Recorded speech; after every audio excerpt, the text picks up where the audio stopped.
Эгерде мыйзамды буза турган болсо 70ке чыгабы, 90га чыгабы, же 18-20 жашта болобу, мыйзамдын алдында баары бирдей. Жооп берүүгө милдеттүү.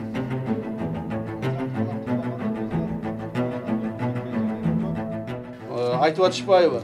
Бир пенсионер 70теги апаны камап коюптур.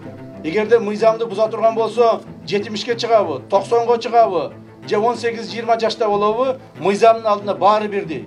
Жооп берүүгө милдеттүү. Коомду дүрбөлөңгө салып, жалган маалыматтарды таратып, бир гана жол таратып калбастан, эки жол таратып калбастан, ар дайым ар түрдүү жалган маалыматтар таратып, коомду дүрбөлөңгө салып атышат. Пенсионер болобу, же болбосо студент болобу, бизге айырмасы жок. Ким мыйзамды бузса, баары жооп берет.